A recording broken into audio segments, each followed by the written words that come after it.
Bonjour Géraldine. C'est la première fois, Géraldine Larguier, c'est ça? C'est la première fois que tu viens à Louvain? Pas du tout, je suis une adepte, c'est de la 4e année D'accord. que je viens. Et donc, si je ne me trompe pas en lisant ta fiche, là, tu es enseignante de littérature et de français langue étrangère à l'Université de Pau et des Pays de l'Adour. Voilà, donc j'ai commencé comme professeur de littérature au lycée et j'ai vécu 16 ans à l'étranger, donc à force d'être en contact avec des étudiants étrangers, Un peu plus, oui. Je me suis orientée vers le FLE, qui a beaucoup de liberté par rapport à l'enseignement de la littérature, et donc maintenant je mélange un petit peu les deux, et voilà, depuis une vingtaine d'années, j'enseigne la littérature à des étudiants étrangers. Je ne suis pas là pour parler de mes expériences personnelles, mais moi j'étais intervenu il y a très longtemps, au tout début des années 2000, donc au passage de ce siècle à l'autre, à l'Institut français d'Athènes pour former des enseignants, des formateurs, des enseignants de français en Grèce, ils sont nombreux. Hein. Et puis je voulais leur présenter Internet et ses ressources parce que c'était notamment les ressources en ligne de presse sont extrêmement riches. Mais aujourd'hui, par exemple, si on devait recommencer et puis reparler de la littérature et de ce qu'on peut faire en littérature et les enseignants de français en langue étrangère, comment tu dirais ça? Alors, moi j'ai commencé, je me suis dirigée vers la classe inversée. Voilà. Donc, au départ, pour mes cours de FLE, parce que ça présente énormément d'avantages, de donner une capsule à la maison, ça rassure énormément pour la langue. Et puis je me suis dit, mais pourquoi ne pas utiliser ça en littérature? Donc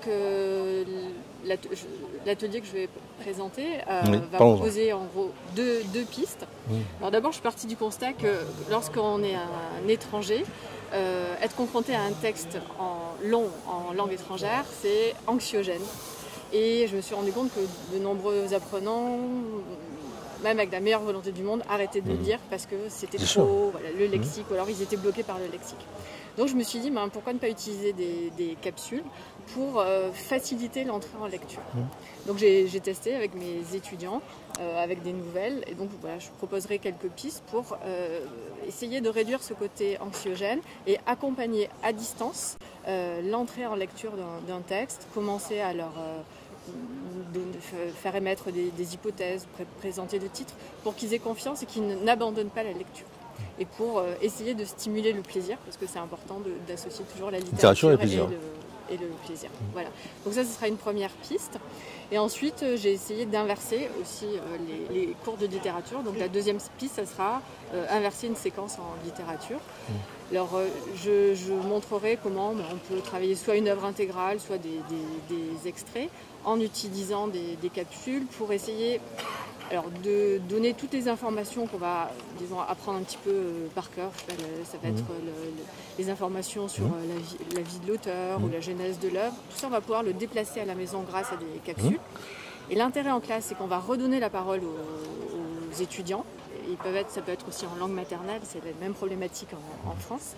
Et surtout, c'est proposer une autre conception de l'enseignement de la littérature. C'est-à-dire qu'on n'apprend plus la littérature pour étudier un texte, parce qu'on a encore trop d'enseignants qui font ça et qui finissent par dégoûter les élèves de la littérature, mais surtout pour prendre en main cette littérature et passer à l'action, c'est-à-dire faire des tâches, triturer le texte, écrire à la manière d'eux, c'est pas neuf, mais on va donc gagner du temps, entre guillemets, en déplaçant donc toutes ces connaissances sur l'auteur à la maison, et en classe, on passe à l'action, on analyse, on fait des hypothèses et on est actif.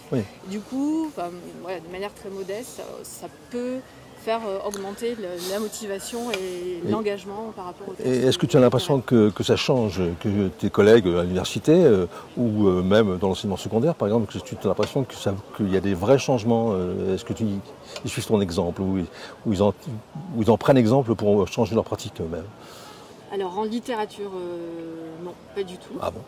Par contre, en langue, je pense que oui, ça commence. Enfin, il y a cette envie, on entend parler, parce que les étudiants finissent par parler de ces expériences. Ce qu'ils font avec les autres profs, voilà. Il y a cette envie, le problème c'est le temps, c'est que en fait, la glace inversée c'est aussi très chronophage, c'est comme dit Marcel Lebrun, énergivore aussi, et qu'en fait il faudrait avoir un temps pour collaborer, pour échanger, pour créer ces capsules, parce que ça ou les partager même. Ou les partager. Mais il y a cette envie, enfin je note cette envie autour de moi de le faire, mais de là passer à l'action, c'est compliqué. Encore très, très compliqué. Ouais, c'est compliqué. Donc c'est dommage. Mais je pense que ça bouge beaucoup plus dans le secondaire qu'à l'université. Bon, très bien. Merci beaucoup Géraldine. Avec plaisir. Et bon Ludovia pour la suite. Merci.